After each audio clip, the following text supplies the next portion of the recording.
Here are the Beatles! Here are the Beatles! Right. That's very good. Thank you, John. That's fine. I think that will do for the vocal backing very nicely. We'll get the musicians in now, and we'll do the last track. Oh, great. Okay. John wrote All You Need Is Love specially for the television show. Run back the tape, please, Richard. It was supposedly the very first satellite hookup around the world. There's several days' work on that tape. For perhaps the 100th time, the engineer runs it back to the start for yet another stage in the making of an almost certain hit record. It was a commission that was Brian suddenly whirled in and said, we are to represent Britain in this round-the-world hookup, and you've got to write a song. It was John's song mainly. It was one of the songs we had, and it was certainly tailored to it once we had it. The supervisor is George Martin, the musical brain behind all the Beatles records. And it was probably the very earliest technology that enabled that kind of satellite link. The boys began by making a basic instrumental track on their own. Then they added on top of that a second track of vocal backgrounds, and they've just added a third track. Now comes the final stage. It brings in a solo vocal from John Lennon and, for the first time, the orchestra. We're all dressed up again. See, we were getting into, we love dressing up. Here, then, is final mixed track, take one, of a song which we offer to the whole world. All You Need Is Love. It was a fabulous time, musically and spiritually. We were making an album at the time, so there was kind of lots of songs in circulation. And we went down to Olympic Studios in Barnes and recorded it. The man upstairs pointed his finger, and that's it. We did it, one take. The local shopkeeper said, sorry about the news. I said, what news? He said, your friend's died. John, where would you be today without Mr. Epstein? I don't know. Are you driving down to London tonight? Yes, somebody's taking us down here. You heard the news this afternoon, I believe. Yes. And Paul's already gone down? Yes. I see. We were all gutted, you know. It was a huge shock. I spoke to him Wednesday evening, and he was in great spirits. And it was just, you know, blood drained from the face. Well, I don't know what to say, you know. We've only just heard, and it's hard to think of things to say. It's your belief system gets suspended just because you don't want to hear it so bad. Somebody came up to us, and press were there, because we'd gone down with this strange Indian, you know. And they said, Brian's dead, and I was stunned, you know, and we all were. What are your plans now? Well, we haven't made any, you know. We're suddenly like chickens without heads. What are we going to do? What are we going to do? It was chaos after that. After Brian died, we collapsed. I was scared, you know. Thank you very much. It was sad, you know, it was very sad to lose an old mate under those circumstances. But I don't think the major worry was, oh, what are we going to do now? We haven't got a manager. Because, I say, we'd been moving away from that.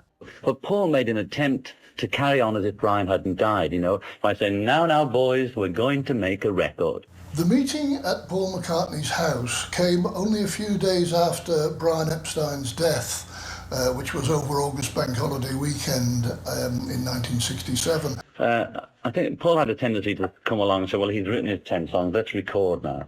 A lot of people thought it was rather callous that Paul seemed to be sort of putting work before everything else so soon, when it hadn't even been a funeral for Brian Epstein. It wasn't callousness. He had some very good reasons, actually. And the main one was to keep the group together and working. He feared that in the wake of Brian Epstein's death, that the Beatles would clear off to India to the retreat of the Maharishi Mahesh Yogi, that they would go off to India with him and never come back together again as a working band, were his words to me. You know, I think it was, you know, suddenly maybe, you know, the lunatics had now got hold of the asylum. You know, what were the Beatles gonna do? And I said, well, give us a few days and I'll knock a few off, you know. Or something. I don't imagine Mystery Tour was another where he'd set it up. It was his baby. Magical Mystery Tour was Paul's baby all the way through. But the hidden agenda that he had was not just to produce a film for television, but in fact to launch himself as a producer of film. Who had the original idea for the Magical Mystery Tour? I think Paul had the idea and wrote a song called Magical Mystery Tour. And so we decided to do it now so that we have it ready by November or December. When a man buys a ticket for a magical mystery tour, he knows what to expect. We guarantee him the trip of a lifetime. Magical Mystery Tour, last song will be played at the beginning, showing the people coming, getting on the coach, all that bit. And the other songs, we'll be doing those next week in the studio. When I actually got on the bus for the first time, because I didn't really want to be in this film, I went straight to the back of the bus and was going like hide in the corner. But Paul wasn't having that. He wanted me right up the front, and he put me right behind Ringo. John and George are on the other side, and Paul's like in front telling us all what to do. I mean, when we did Magical Mystery Tour, I ended up kind of directing it, even though we said, well, the Beatles had directed it at the end. More this idea where we'll help to direct the thing and probably to edit it. So the more people involved, the less of our movie it tends to be. So there was absolute chaos at the office. Talk about the blind leading the blind, because nobody really knew enough about the film business. The Beatles really didn't want to hire anybody in the way of professional film knowledgeable help, as it were, at all. They wanted to handle it all themselves. It was, as far as they were concerned, very good training in taking over their management. Because it's called the Magical Mystery Tour, then this is just a typical coach tour, that anything can happen. You see, that's the difference, because it's magic, then we can do anything. It was basically a charabanc trip, which people used to go on from Liverpool to see the Blackpool lights. It's Paul's idea, really. He said, look, I've got this idea.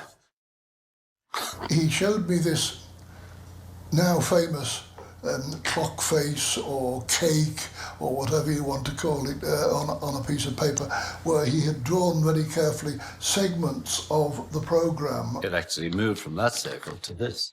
And then he came and showed me what his idea was, and this is how it went. It went around like this, the story, and he had it all, I think, production and he said it was because he wanted to give each of the Beatles an adequate chunk of it to do what they liked with. He says, well, here's the segment, you write a little piece for that. It was a very flimsy kind of thing. What's the film going to be all about? It's a mystery to me. It's coming.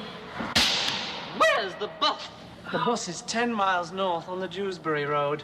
We knew we weren't doing a regular film. We were doing a crazy, roly-poly 60s film. You know, and I just wandered off to France and did that Fool on the Hill stuff. Just one morning with a couple of mates, you know, it wasn't quite Union. Another good lyric. It's not a John Lennon song, it's a Paul McCartney song. He's capable of writing a complete song. So I said, let's just take one camera down to the south of France. I said, let's just wait till the sun comes up and I'll just goof around and I'll just sing it. And that's the footage we use now. How do you frankly feel about all the reporters and all the rest of us following you around everywhere you go? Yeah, it's okay, can't be helped. You don't mind us? Well, we don't get on your nerves. No, you're not all that bad. How much direction have you been doing in this film that you're doing at the moment? Practically none. Well, in fact, none. Have there ever been moments when you've wanted to step in and say... Not really, no. Just been content to sit back and let the others... Direct, yeah. What's next on the agenda? A song. I defend it on the lines that nowhere else do you see a performance of I Am the Walrus. That's the only performance ever. I was running through the house and I just typed on the typewriter, I am here, you are here, we're all together. And that was lying on the typewriter for about 3 weeks before it became a song. That was the whole song right in that line. You know? I had to add all that garbage about yellow magic custard and all that, which is a childhood, an English children's chant. So he turned around to me, he said, I don't know where the inspiration came from, but he said, Pete, what was that silly little poem that we used to say as kids, something to do with yellow matter custard or something, right? And I thought for a moment, and it all came back to me. I have a pretty good recall for all those years. And it was, and I'll quote it for you, it was yellow matter custard, green stock pie. Yellow matter custard, green stock pie. All mixed together with a dead dog's eye. All mixed together with the dead dog's eye. Slap it on a butty. That's a sandwich, by the way, 10 foot thick. Spread it on a butty sandwich, spread it on thick. And then wash it down with a cup of cold sick. Then wash it down with a cup of cold sick. It was one of those revolting little poems that kids make up and pick up on, right? That was a Liverpool kid's song. And John cracked up. He said, "That's it, Pete, that's it, great." And he started writing down. He got yellow matter custard dripping from a dead dog's eye. And as he wrote it down, he turned around to me with a great big smile on his face and he said, "Let the so-and-sos work that one out, Pete." The Walrus was a nothing thing, not meant anything about anyone. It was very read into. Because I'd seen Ginsberg and all these people going on about Hare Krishna, and it was Ginsberg in particular that I was referring to. Yeah. Elementary penguin, meaning it's elementary naive. That's what that line is. But those days I was more obscure, you know. So I wrote it obscurely, a la Dylan, I suppose. Never saying what you mean, but giving an impression of something. I thought, well, you know, they get away with this artsy-fartsy crap. Yeah. You know, there's been more said about Dylan's wonderful lyrics than there ever is in the lyrics at all. And mine too, but him to take a prime example for because the intellectuals would read or listen to Dylan or the Beatles. So then, but I did look back at Walrus and realize, oh, I said I'm the Walrus, but the Carpenter's the good guy in that story, apparently. You know, I should have said I am the Carpenter, but it doesn't make sense. I am the Carpenter. Yeah, the doon, doon, doon. I mean, that sets the whole thing. Yeah. Booba, booba, booba on the piano. Yeah. It's all there, even without the overdubs of the cellos and all that, and the live mixing of the sound effects was live BBC radio, and they were doing Shakespeare or something. I just fed in whatever lines.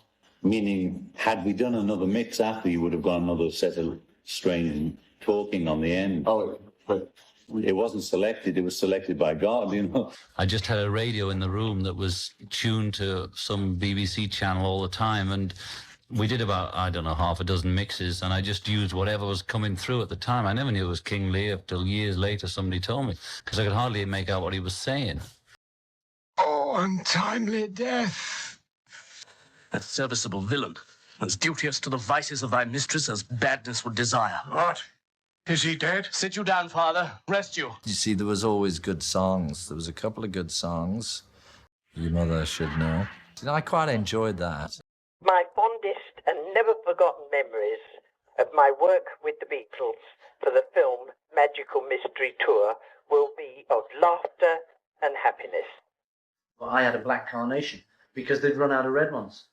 And I said, all right, I'll have a black one. I'll have whatever you've got. So I got this hugely significant thing of a black carnation. It was my job to teach them to dance to a tune especially composed by Paul called Your Mother Should Know. First I had to get George out of meditation. They just treated it all as a game, and all my dancers joined in. They treated it as a game too. We all had a great time dancing down the staircase from heaven, laughter all the way. The Beatles' music brings unanimous enthusiasm and approval pretty well. Last night, their television show did not bring unanimous enthusiasm and approval, and everyone seems to have been discussing it today. George and I were sort of grumbling, you know, well, we better do it. I'm feeling that we owed the public, or owed somebody other, that we should do these things. You know? So we made it, you know. But of course, we then released it, got it shown on the BBC on Boxing Day. But I mean, why were people so puzzled by it, do you think? I think they thought it was British, which it was a bit, you know, but it was supposed to be like that. I think a lot of people were looking for a plot, and there wasn't one. And of course, they showed it in black and white. And so it was hated. Well, you see, we've been waiting for a couple of years now to make another feature film. And we've been asking people to write stories and write plots. But nobody's come up with one, you know. So we thought, well, we'd do something which isn't like that, you know, which isn't like a real film in as much as it's got a story and a beginning. And we'll just do a selection of, you know, we put together a lot of things that we like the look of and see what happens. I liked it.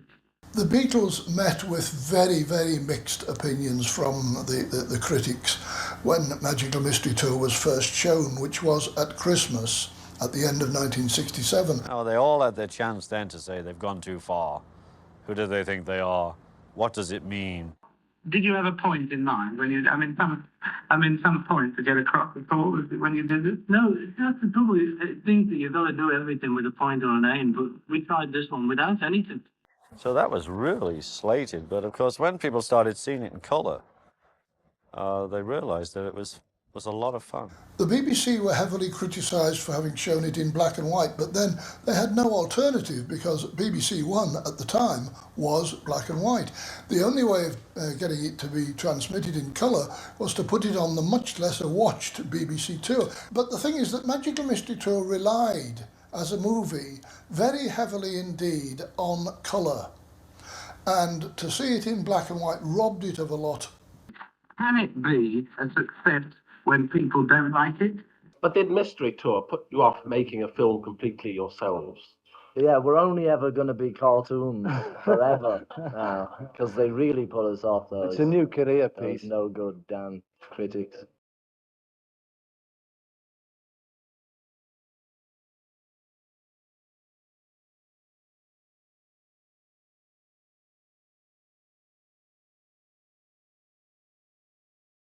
I think that's got it. I think we've got something there, George.